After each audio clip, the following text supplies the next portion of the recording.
Hi guys, mayong buntag karon ang atong lutuon maghimo taog bula-bula. Ang ato daing gamit ani nga karne kaning chicken breast. Humana nato gutad-gutad ang atong karne, ato nang i-mix ang ato ang mga lamas. Kaning atong mga lamas guys, optional lang kung gusto niyo butangan og sibuyas dahonan, pwede. Kung dili po, pwede ra gihapon dayon kanang yelo nga inyong nakita, carrots dayon na guys nga ako ang kudkod kay atong sagulan og carrots. Ang purpose day aning carrots guys, gawa sa makadugang og sustansya ang atong karne ani dili siya kaayo gahi, dili magdikit.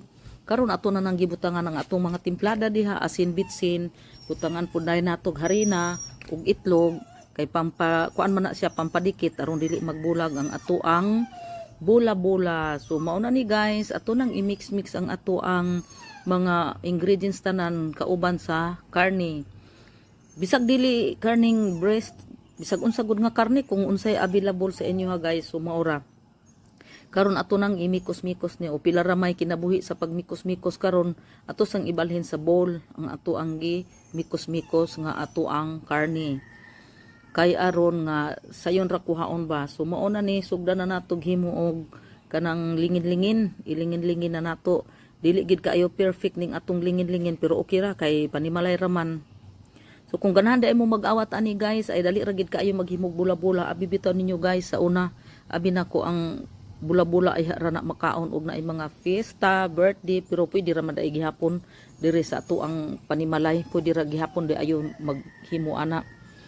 So mao na guys, karon taod-taod ato na siyang lutuon. Dili lang sa nato hutdon tanan og luto kay gadali ko kay udto na luto lang sa tagamay nga para sa paniudto dayon.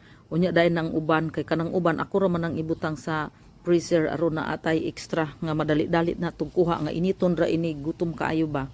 So ingana na atong teknik dire. Kay usahay bitaw maglakaw ko, unya apiki kaayo, unya pag-abot, gutom na, maglisod na tag hunahunag unsay ipaniud to na mauna na ato nang gilunod. Medium heat ra dahil na ang ato ang kalayo din ha, kay ron maluto ang sulod sa ato ang bula-bula. So pasensya na dai mo guys sa ato ang istorya kay di lagi kay ta kabalo mo garay istorya. Ang importante nga naatay gipakita nga teknik sa bula-bula.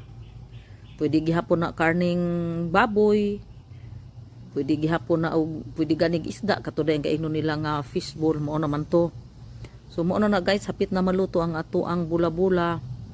Dayon ato dayang ipakita karon taod-taod ang pag-prefer nato sa paniudto sa atong afam.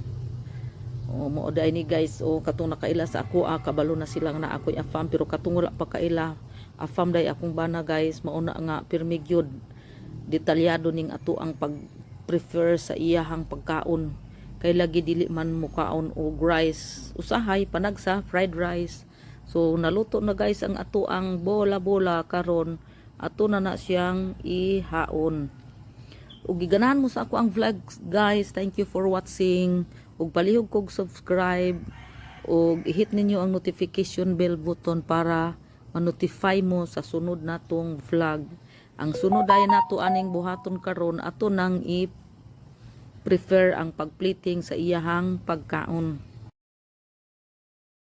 Dayon mao na ni tanan ang atong naluto nga bula-bula ang atong isunod karon dire.